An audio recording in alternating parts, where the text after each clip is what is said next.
You're listening to the Career Musician Podcast with creator and host, Nomad. With 20 plus years of experience in the music industry, Nomad has done just about everything to earn a living as a career musician. From being music director to celebrity artists, playing iconic arenas and stadiums, composing for film and TV, and even playing your average local club gigs, he's done it all. Nomad's mission is to empower musicians across the globe with strategies for a sustainable career while blasting stereotypes, and to bring you tried and true wisdom from his colleagues in this crazy business we call music. Welcome to the Career Musician Podcast. Today we're featuring session and touring drummer Victor Indrizzo. He has played for an amazing list of stars, including grunge icon Scott Weiland from Stone Temple Pilots, Chris Cornell, another grunge icon and Queens of the Stone Age, Beck, Macy Gray, Daniel Lanois, famed producer, Lizzo, Willie Nelson, Avril Lavigne, Gwen Stefani, Gnarls Barkley, The Vines, Colby Calais, Brandon Flowers, Daniel Powder, Tegan and Sarah, Sheryl Crow, and he is currently a member of the band for Alanis Morissette. In addition, he has played on film scores such as Get Him to the Greek, Horrible Bosses, Crazy Stupid Love, Diary of a Wimpy Kid, Get Well Soon, Spider-Man, Charlie's Angels, Superbad, The Matrix Reloaded, and the lists just keep going. Check it out right here on the Career Musician Podcast. Hey. There we go. Here we go. How are you doing, man? Good. How are you? Hanging in there. Yeah, I know, right? Hanging in there. Man. Well, I love the peek into your studio. That looks cool. Yeah, it's not the best view, but here's, let me see. I don't know if you can see, but I got all my crap all around. Yeah. Love that. Love that. Well, first of all, thank you for agreeing to do this, man. I've become, since we met a couple of years ago in the studio, I've become a huge fan of yours. So, yeah, that was a really fun session. That was a beautiful session. Yeah. So our mutual friend, Tommy Sims. One of the most amazing musicians to ever walk the face of this planet. I mean, you could say that a million times and it would still, yeah. And such a beautiful person. Well, I'm so glad Tommy called us that day. That was great. Like doing that tour with him. I got to tour with him with Sheryl Crow, and that, like playing with that motherfucker every night was like, I was dying. It was so fucking good. Like he would play something different and crazy and just like. So touring with Tommy on the Sheryl Crow, what year was that? Circa? I think 2010 and 2011. Yeah, it was just holy shit. I don't know, like mind blowing. And one of those things, it's funny, I revered him so much that I was always nervous to play with him or always wanted to make him smile. And every now and then I knew when he'd turn over and look at me and give me that smile, I'd just be like, oh man, life felt good.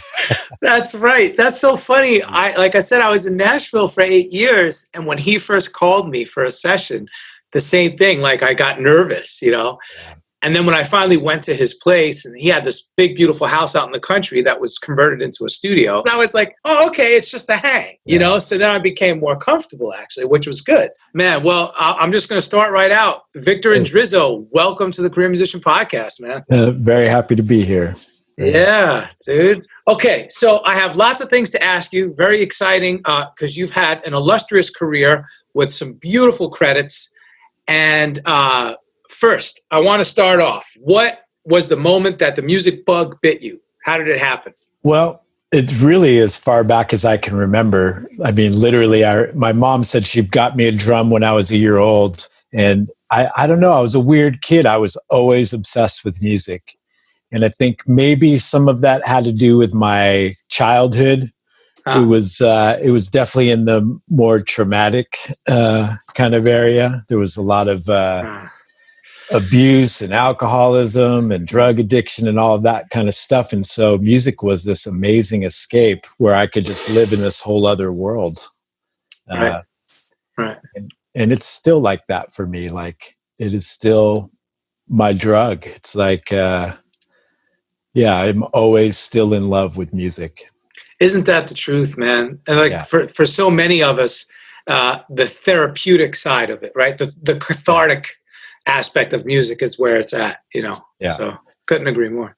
Yeah. And it's funny because I had a moment where I was working a lot, and I stopped listening to music on my own time because I think I was working so much, and I was going through a bad divorce. It was like at the end of my marriage. And then as soon as we split up and I got my own place, I started listening to music again, and almost like having this second rediscovery of everything, and like how beautiful it is that music can express these emotions that like I couldn't put into words, Wow, so true, so true. And it sounds like you're sitting at the kit right now during the interview. Yeah.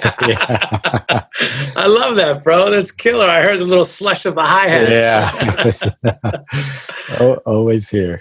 And it's amazing. Okay, so let's see. I was just on your Facebook page, and I think it was November 12th that you did something, with Joe Walsh, Drew Hester, Josh Freese, a couple other people, and you were talking about the the side of music that oftentimes gets ignored, the emotional stress of it all, and especially during these pandemic times. Yeah. Tell us a little bit about that. Obviously, like I said, we missed that mark, but tell us about that and your experience with, those kind of trials, and maybe some positive advice that you can throw out there to all the, career musicians. Yeah, for me, like I said, like music had started out as an escape. And as I got older, I found drugs. It first started off just smoking pot or whatever.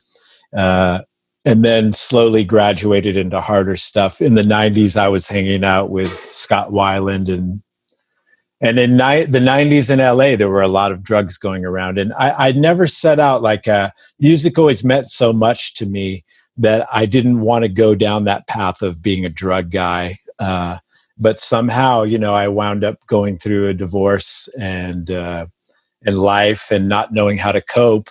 And I was around drugs, and then I started doing drugs. And at first it started out like, oh, I'm not going to be as bad as these guys. And then the next thing you know, you're as bad as these guys. You're one of those guys. And luckily for me, I got clean at 30. And Awesome. And it really changed my life in a lot of amazing ways. The obvious things that I was able to show up and do the things I was supposed to do. Even though for me, the hard part was I was a very high functioning addict. Because in the 90s in LA, so many guys were doing drugs, I was getting called to replace guys on records or this guy didn't even show up. And oh, wow. Little did they know I was loaded too, but I could show up and do my job. But I was dying on the inside. I just felt miserable. And it wasn't to party. It was masking a lot of pain. And for me, the most beautiful thing about getting clean is that I got back in touch with that feeling of what it was like when you're a kid and you just experience music. There's nothing in between me and that experience and that feeling. And so that's the highest highs and the lowest lows. And that's for me I was able to just give more of myself. And hopefully that came through in playing, Right. That's amazing. I love that moment in time when we're not practicing our instrument. We're not rehearsing, but we're just playing for ourselves. And I think that sounds like what you're talking about when you have that connection, that vertical connection with the muse, right? Yeah. And it's just, you're in your zone. Yeah. And I think even now, still getting in touch with that thing, the most beautiful thing about music to me is it's one of the few times I can truly be in the moment. And when I'm there, it doesn't happen all the time, but when I'm there and I'm in the moment and I'm just playing and reacting and feeling, that's the most beautiful thing, right? That's to me the highest high. That's true. Really, when you're doing your job, that's what you're delivering is you're expressing an emotion. That's right. Not I'm going to think about what I'm going to play. I've got to think about this, but I'm just merely reacting to what's being fed to me and I'm feeding it back. And that is why we spend so much time practicing so that we can be then freed up when we're in the actual position to play, right? Yeah. So it's just second nature. It becomes fluid. Yeah. Hopefully that's the... Yeah, that's the idea. Well, with you, my friend, it's certainly the case. Okay, so again, let's go back to your credits. because, you mentioned Scott Weiland, Chris Cornell, Queens of the Stone Age. I mean, the list goes on. Nilly Wilson, Depeche Mode, Colby Calais, which we have in common. I've done a couple sessions for her. You just have so many, and including films and TV shows. But it's like a young, aspiring career musician looking at somebody such as yourself with this long list of credits. How do they not get discouraged, especially in this day and age? How does somebody see that and say, ooh, well, Victor did it. Maybe there's a chance for me. And what are some of the principles and methods that they can adhere to, perhaps? Yeah, it's a funny thing because there's no one route to this. It's like, right. Guys write me all the time. It's like, hey, how do you get to do this? And it's like, I'm not sure, to tell you the truth. What I know, what I did is I played with everybody that I could possibly play with. I listened to as many different kinds of music as I could listen to. And I always said yes, right? And I still do that. 9 times out of 10, I'm going to say yes, because you don't know what that door unlocks.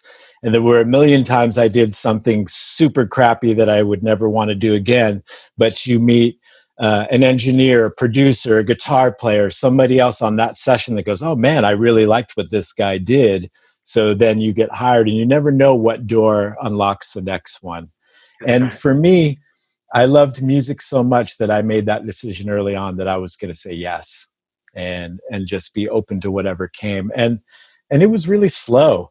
Like, now I can look back and it looks like this long list of credits, and I've gotten somewhere, but at the time it always felt so slow and so like, man, it couldn't come fast enough. And how do I get there?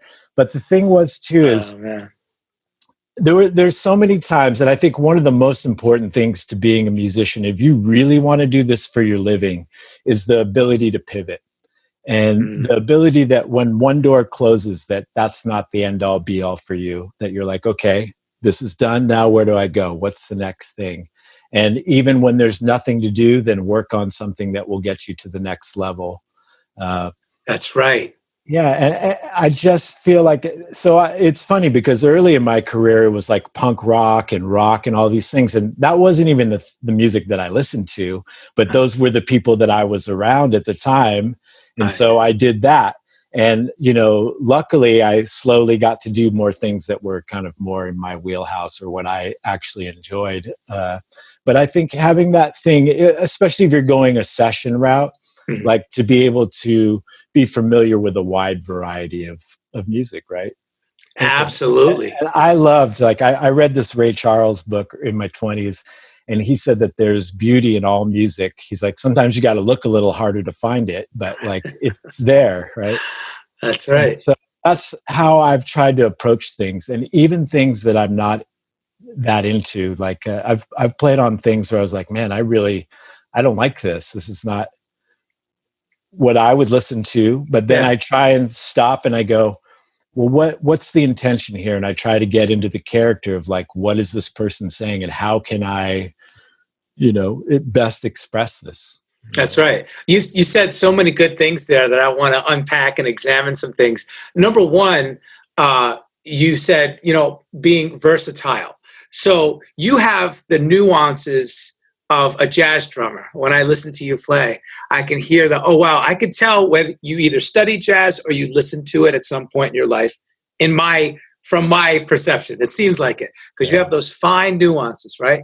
But then you also have this sick, unrelenting groove that just like, even if I threw a brick at your head while you're playing, you still wouldn't vary from the groove, It's like, so I could definitely hear the versatility.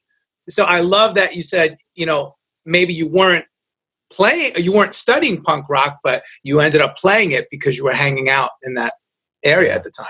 Yeah. And honestly, I'm not studied at anything, to tell you the truth. Like, didn't take lessons, didn't go to school. It was all really from listening and watching. Study can be a broad term too, right? Exactly, just innate. Yeah. And now, and just having that thing, like I still feel like I'm learning. And I feel like once you think that you've learned everything, you're screwed. You're dead. Yeah. So I want to always keep learning and keep improving. And it's like a lot of things, whatever you feed your soul, right? That's right. I love to incorporate all the things, like there's something beautiful about punk rock or rock, right? Where it's like you can have this power and this energy, but then you listen to jazz and it can be subtle and all these nuances. But if you can blend them all together and have a lot of gears to go to, right? Because sometimes there's some guys, it's like, oh, this guy, you're good at this. He's the guy who can play real soft, but we won't call him for the rock gig.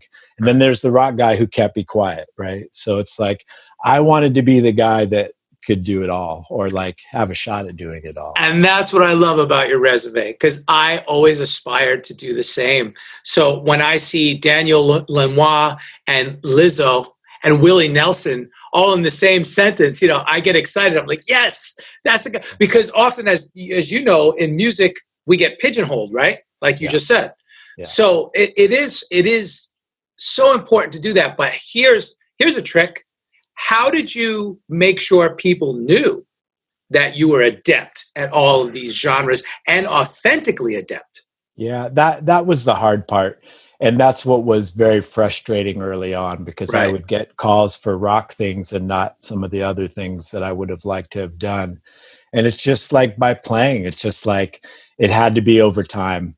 And I think for me, luckily, like I got to play with Beck in the late 99, early 2000s. And that really opened up a lot of doors because his music was so broad.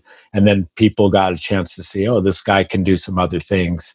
But yeah, for a long time, it was just like, until I played on a record, that somebody finally heard, then they call you for that. And I think I got lucky. A lot of luck has to be involved too, right? Yeah. I think there has to be perseverance, but there also has to, right time, right place, and just sheer dumb luck sometimes. I agree with that, but it's also, the old definition of luck is when preparedness meets opportunity. And obviously you were prepared, and then you were hanging out with some people and those opportunities present themselves. But you also said something else a minute ago. Even when you weren't working, quote unquote, you were saying it couldn't happen fast enough, but you were still staying busy. And I believe that's part of, that's part of the paradigm that I ascribe to is, no matter what, even if the phone's not ringing, get busy doing something, right? That motion creates something. Yes. The energy of that and not staying stagnant, which is hard to do sometimes. You're like, man, the phone's not ringing, this isn't happening. But like, it's our energy that can help create a lot of things, I think. I agree. I always say energy begets energy. It's true. It's so true. All right. So Modern Drummer says, and I just caught this little clip, thinking of the heyday of Hal Blaine from the 60s, or, Steve Gadd from the 70s and 80s, or Weckl from the 80s. And then they said that, meet one of the drummers who quietly gets it done, but at a remarkably high level. I love that. I love that how they said that, because, again, and this is not blowing smoke, folks. I've only met Victor once. We've only worked together once on that session with Tommy Sims, like I said. But you made a lasting impression, because, again, I always aspired to be what I call a session cat. And as soon as I saw you and heard you, that first few notes, I was like, oh, that's a seasoned session cat right there. Yeah, which is so funny, because I growing up especially, I thought, man, I'll never be good enough, because I just didn't think I could be good enough to do all that stuff. But time, and I'll tell you, the thing that I wrestled with and still wrestle with to a degree is I was never good at networking. I'm not I'm not great at social media. I'm not great at tooting my own horn. And so luckily, the music has gotten to do the talking, right? Or somebody hears something. And that's how I always got work. I was never able to get work by calling somebody up and say, hey, will you hire me? Or, hey, I'm here. Right. I literally had to wait until somebody heard something or saw something. And I believe that's the thing, because I also get a lot of guys write me and they get discouraged because they're like, yes, and I'm looking at Instagram and there's all these guys doing all these things and I can't do this and I don't know how to do that. And I'm like, I believe if you really, you work at what you do and you keep doing it and you keep playing, you get found. You get found. Man, I'm so glad you addressed this, because I can identify with that. I was never the tooting my own horn guy. And that's one of the reasons why I created this podcast, because I want the people out there, like you just mentioned, who get discouraged when they see all this social media wizardry, or they hear people about getting all this crazy work, I want to encourage those people, because I was one of those people. And guess what? I still am. I still get discouraged, right? It's just, we all do. It's human nature. I'm so glad you said that. And I was never the type of guy like, hey man, yeah, what's going on? I'd love to get some work. I can't, it just feels awkward doing that. Yeah. Right. I mean, some people are good at it, and I think that's great. I have friends that are amazing at that. And I admire that skill set, but it just wasn't me. And I couldn't make that feel comfortable with me. And luckily, like just through time and just kind of putting my head down and like just keep working at that, you know, the beautiful thing about music too is we are all unique, right? That's right. We all have our own voice. And so what I had to learn early on too is like, I'm not in competition with anybody. We're not in competition, right? I don't have to be better than you, and you don't have to be better than me. We all have our own voice and our own way of expressing ourselves. And as long as you can be true to that, I feel like your voice can get heard, you know? I'm an excitable type guy. As you can tell, I'm wiggling in my chair just when you say stuff, because obviously it's just audio, but I'm getting so excited at what Victor's saying here, listeners, because man, we really are very similar in that. I always say music is not a fucking competition. And I'm not putting these shows down, because I've worked for them. I've worked for several of the music competition shows, albeit it was a while ago, but I don't agree with it, because music is not a competition. Who says that we have to measure the stats of one another as musicians? I would say it's not athletics, right? It's not sports. No, it should be an expression of emotion to me. Yes. You know, or, you know, there is music that is like, hey man, this is like calisthenics, and this is like great. Everything has its place. That's right, man. All right. Well, all of this, philosophical stuff kind of pushed aside for a minute. What's a day in the life of Victor Indrizzo? What do you do now? How does your day go? Well, a pandemic day? Yeah, right. I know, that's a good question. Yeah. I mean, the pandemic, in a lot of ways, what's been going on has actually been quite liberating, because for years I was lucky enough to have a studio and have an engineer and a place that I went and worked. And then when all this happened, we lost the studio. I don't have an engineer, and I had to figure out how to work. So I set up at home, got all the gear, and I had to, in the very beginning, like learn how to use it. Really, like, and luckily I have a lot of engineer friends that I called, and they were willing to help me out and make sure stuff was in phase. And you know, I would send them things and be like, "What could I do better?" And I'm still learning that, but like now I'm able to do stuff, and I really love the sounds I'm getting, and I love kind of being in control of what I get to send out. Like, feels very liberating.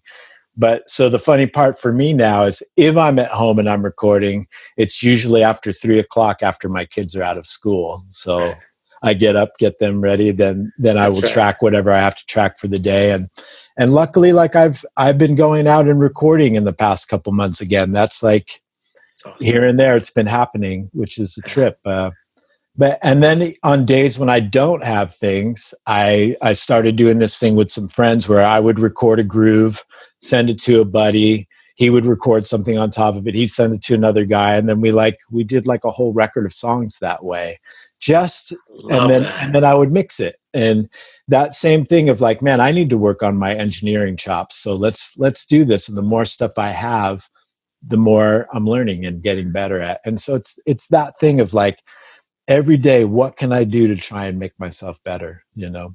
I love that, man. And first of all, I'm raising my hand because I want to be in on that game. I'm like, oh, pick me, please.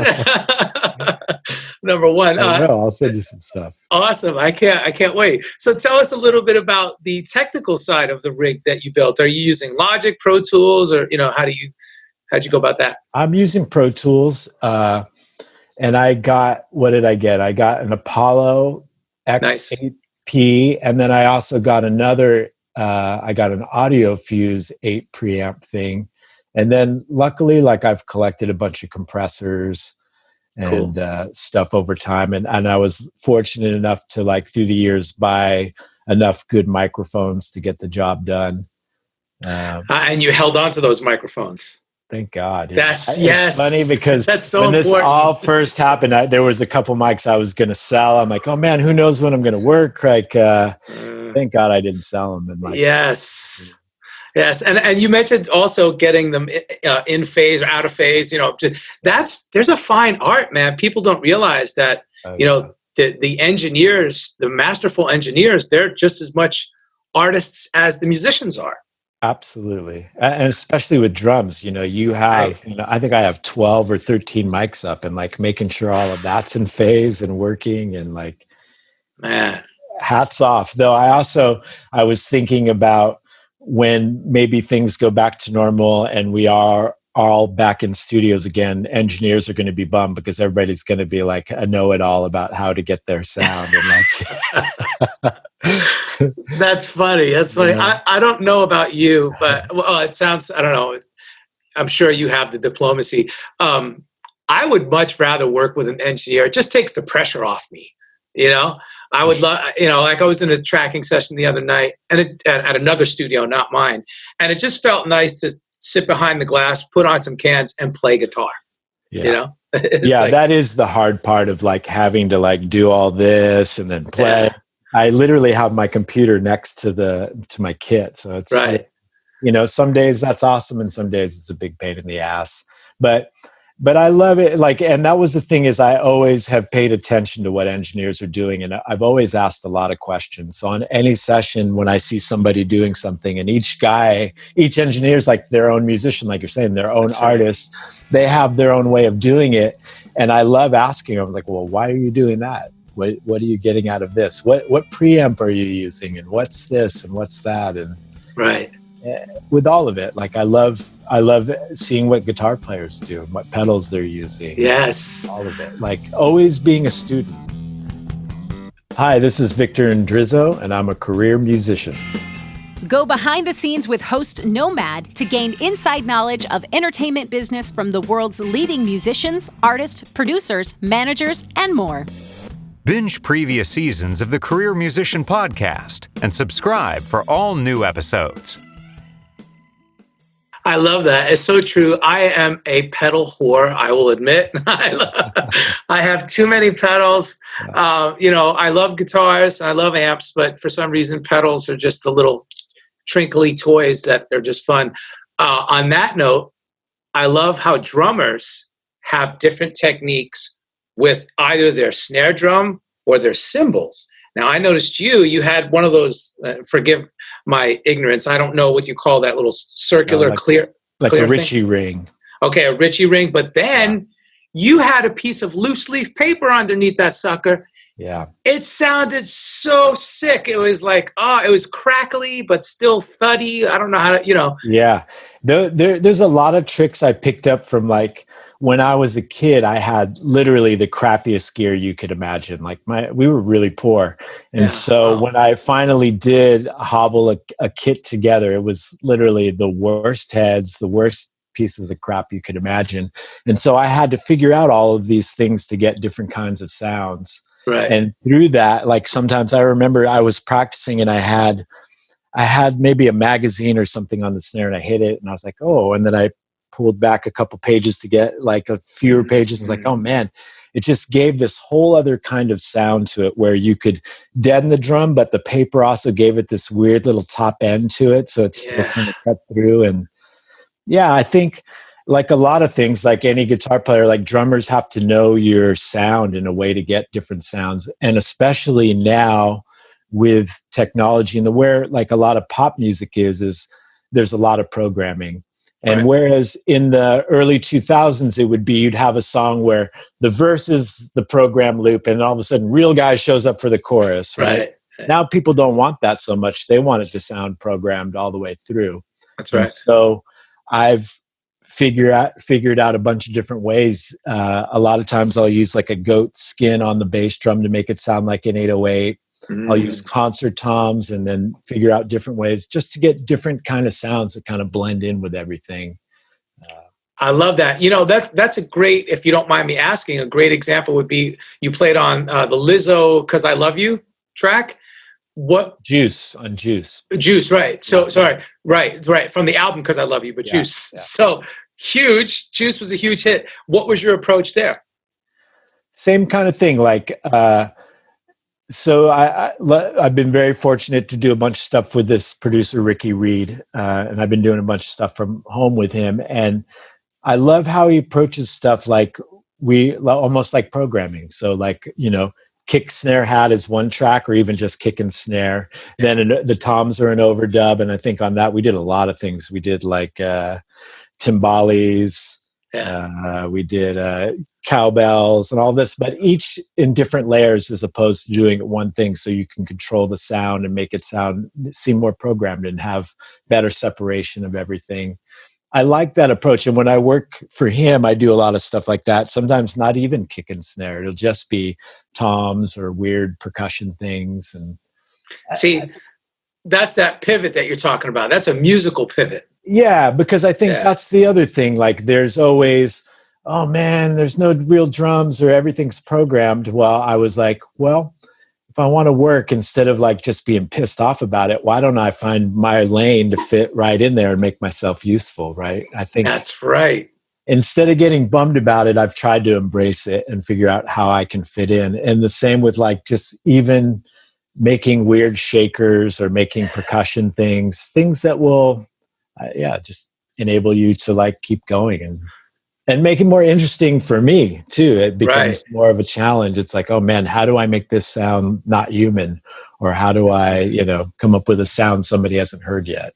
But see, that goes back to the versatility and why you keep working so much in so many different genres. Because again, like you said, you're pivoting, you're adapting to all these different scenarios. I'm sure when you play with the more rock-based acts or the singer-songwriter acts, you're playing kit. Yeah. Right? Yeah. And that's a whole different approach. Yeah. And that's it. I think, knowing that's the interesting thing about being a session musician, right? Is like you get a call, you show up. Sometimes you don't even know who the artist is. You have no idea what it's for. And you have to walk into the room, take a look around, and in the first couple minutes go, oh, okay, I'm rock guy today, or I'm sensitive guy today, or I'm this, right? And you suss it out quickly and then kind of play accordingly, hopefully. I love that. Let's talk about the differences between being on tour and in the studio. I know you've done both. Well, first of all, when you're on tour, I'm assuming, although that's a terrible thing to do, I'm sure you have a tech, right? Yeah. And do you like to tune your drums, or does your tech tune them and then you kind of just touch them up, or how do you? I mean, I've been pretty lucky, and like the techs that I've had over the past decade or so are the best of the best. That's what I figured. Really, like the guy I have out with me for Alanis is this guy, Chris Cornell, who is very famous among drummers in LA for like repairing drums and like I'm so lucky and grateful that this guy will travel with me. Because really I sit down and it sounds incredible. Perfect. I love that. Pretty damn lucky. Now, when you do sessions outside of your studio, do you use a cartage service? Yeah. And again, like I have the greatest guy, this guy, John Oreshnik from Angel City Drums, who it's so amazing to be able to walk in and he knows what I like, right? That's right. And I can tell him, I go, hey, they're saying it's this is more jazzy or this is more this. And I can sit down and the drums are pretty much there. It's perfect. Like I might tweak something here and there, but that's an amazing luxury. Pardon the pun, but I love breaking this down for our younger listeners because, many of them aren't familiar with the fact that when you do a studio session, there's a thing called cartage. And the cartage company often houses all of your gear in their warehouse. And then when you get called for a session, you call your cartage company, right? You tell them the information, you tell them the studio, they bring the rig that you want. Yeah.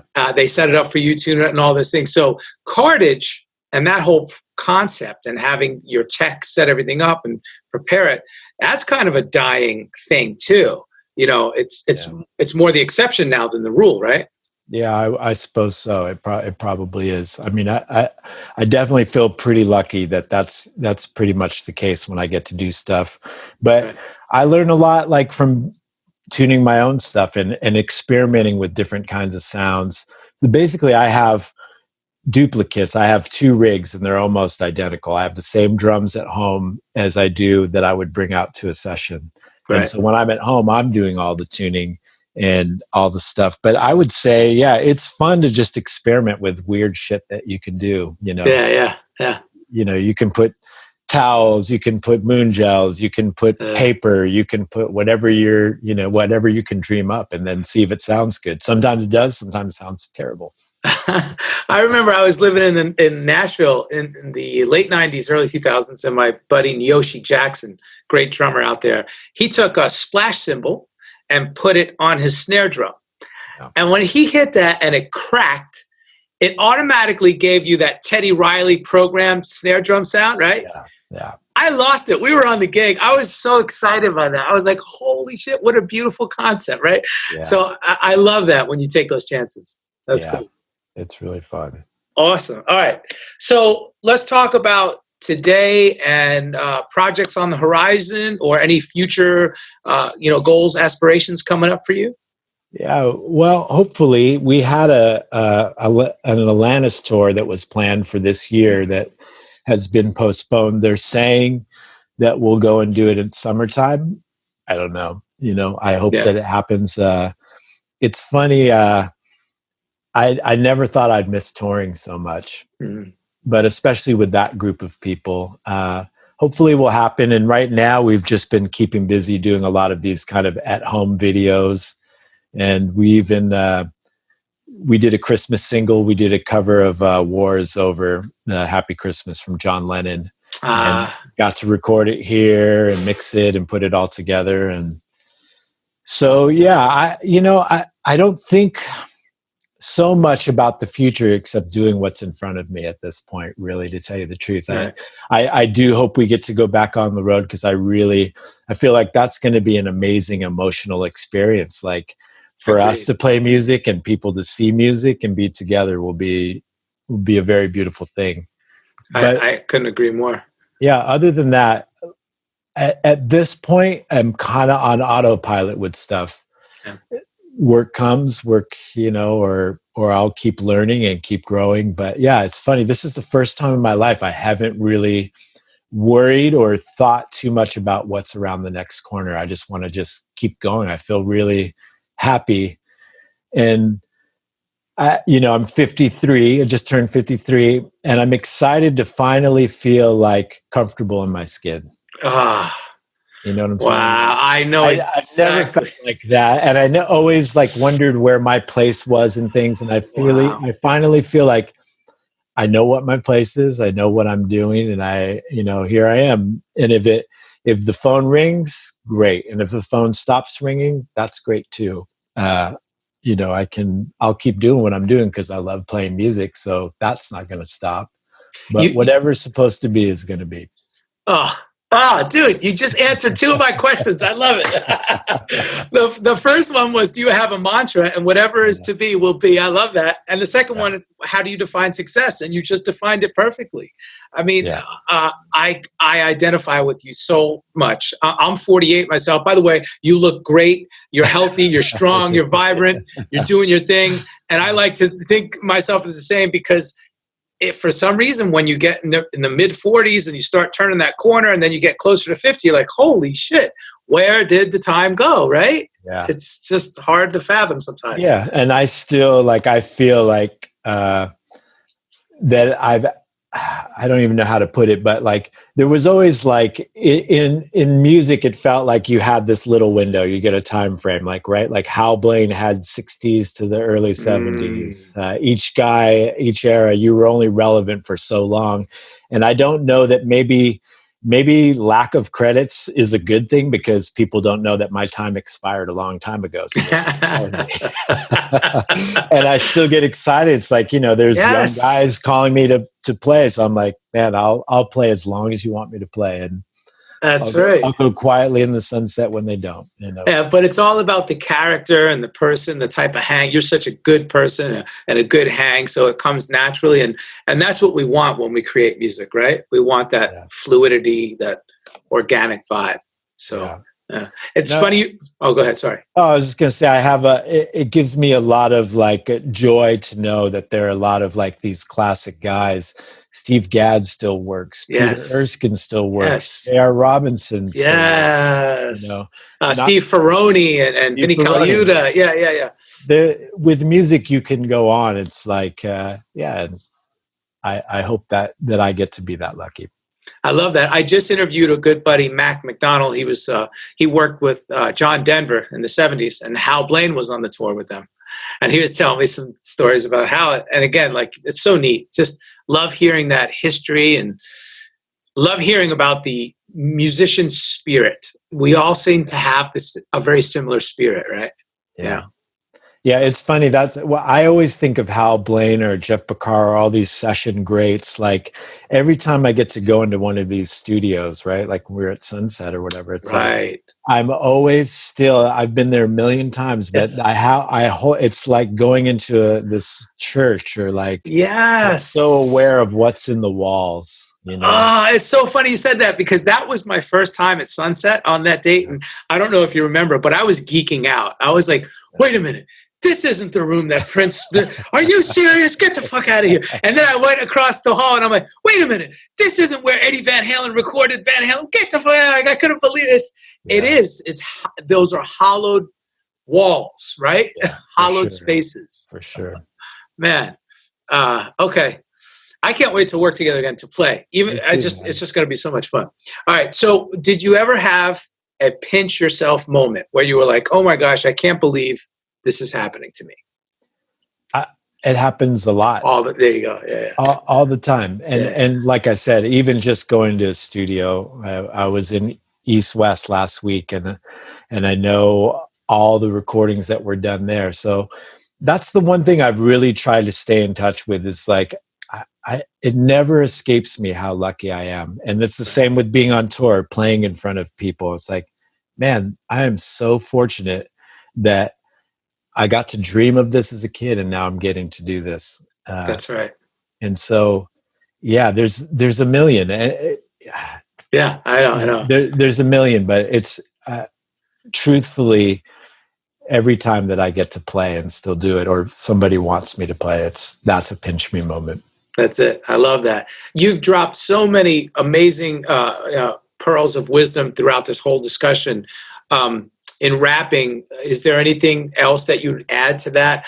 Like I said, especially for the younger demographic of aspiring, pros. Yeah, it's funny. A buddy of mine today just said something that he had heard from a musician, and that was, the guy said, if you can picture yourself doing something else, then do it.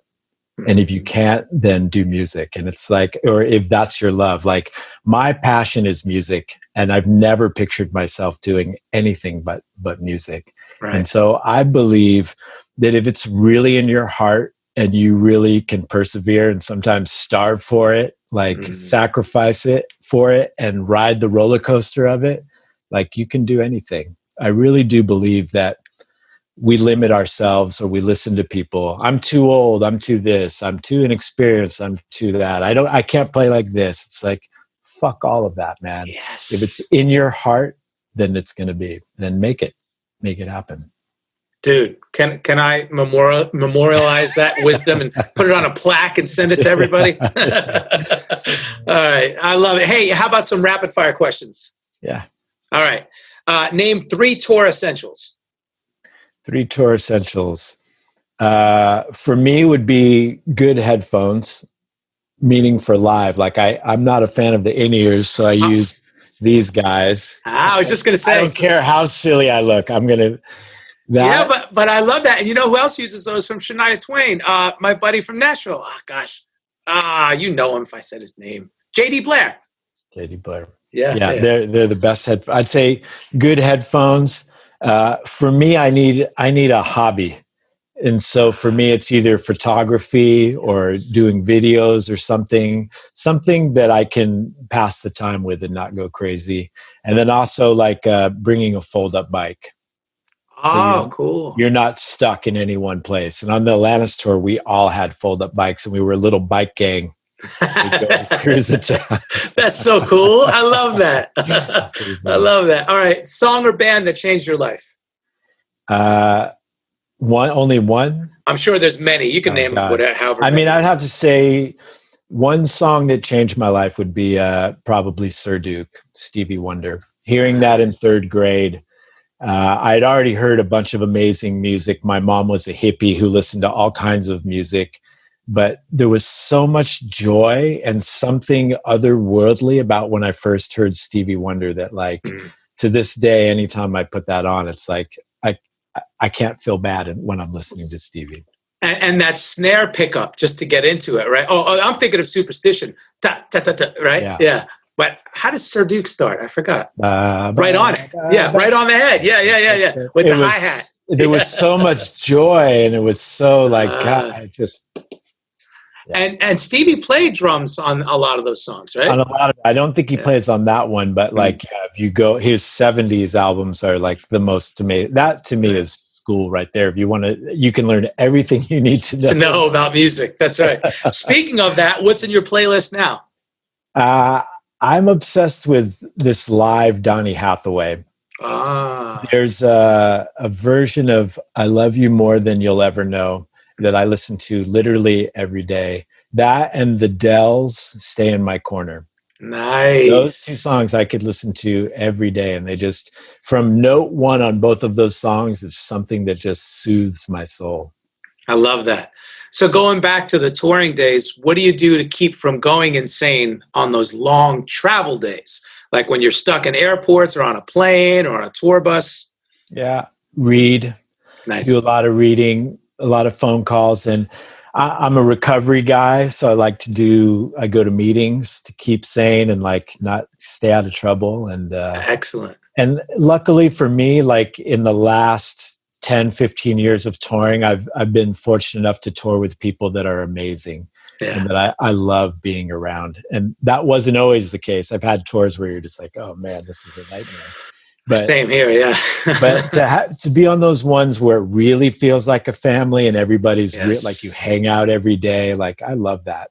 Isn't that fun? The tour family? Yeah. Speaking of reading, are you reading anything noteworthy now that you're? Let's see. I got a book right here. What am I reading here? Oh, nice. It's given to me by a friend. Man's Search for Meaning. I like that. Viktor Frankl. Okay, enough said. I love it. I love it. How about TV? Are you binging anything, or are you? Yeah, God, we've binged everything. Right? I know, same here. Everything. Yeah, I'm almost out of shit to watch at this point. Have you seen the Queen's Gambit? No, I keep seeing. I think you got it. You won't be able to stop. It's so good. Right. And as musicians, how we're so theoretical in the way we study music, like I say, and not even literally, but just innately. And as we analyze it, there's definitely a parallel to chess. Right. Because, you can get so deep in it, and it's what I can't, this isn't an advertisement for that show, but I love that show. All right. You've collaborated literally, bro, with some of the greatest of the great. Is there any other dream collaborations that you haven't done yet? A lot. I mean, I'm trying to think. I mean, it's funny. I think I said Stevie Wonder, and I always think about that. I was like, boy, I would love to play with him, but at the same time, I'd be scared shitless. I'm not sure I'd actually be able to enjoy it. Oh, that's so funny. I played with him once. Oh my God. And I was scared shitless. And here's what made it worse. I started off Superstition in the wrong key. Perfect. That I'm sure I'm something akin to that. It's just too much. Well, here's the trip. The album recording is in E flat.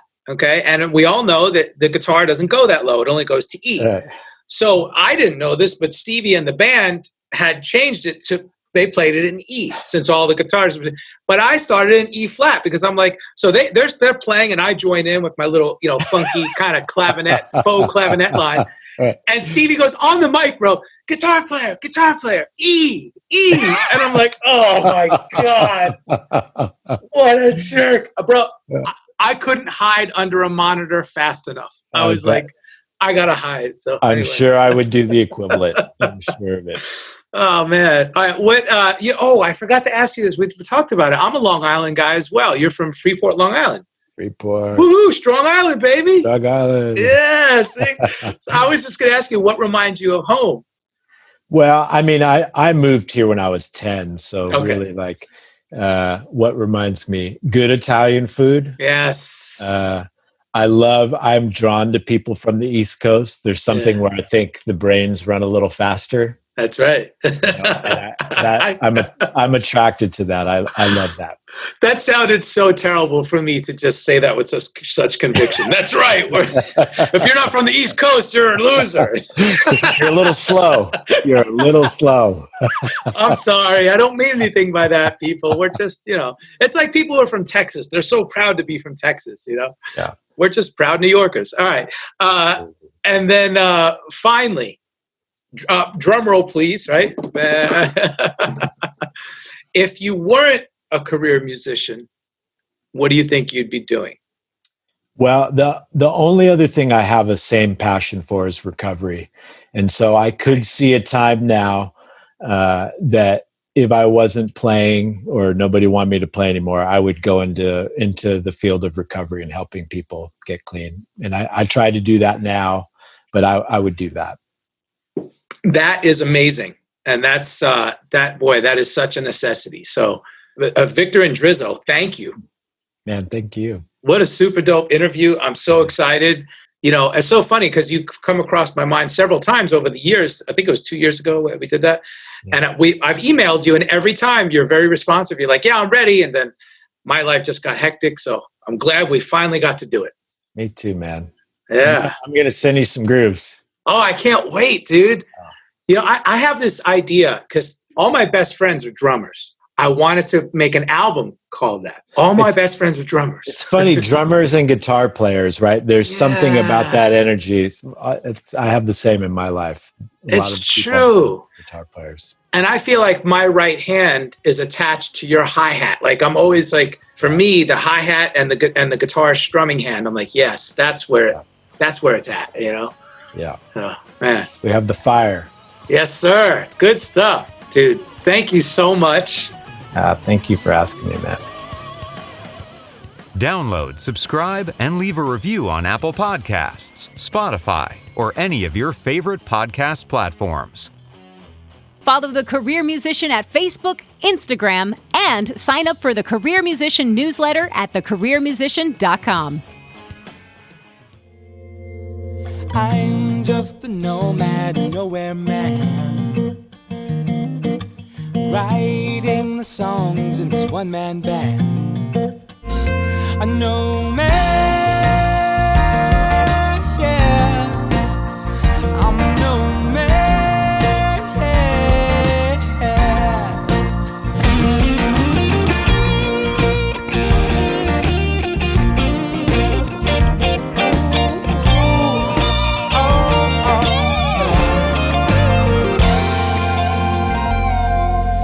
Hush now, darling, you'll be fine. I'll be back this way. Hey, this is Nomad, host and creator of the Career Musician Podcast, and I am thoroughly stoked to be an official member of the Pantheon Podcast Network. Pantheon Podcast Network is the first of its kind as an all-music-based podcast collective. Please be sure to check us out at pantheonpodcast.com for more info.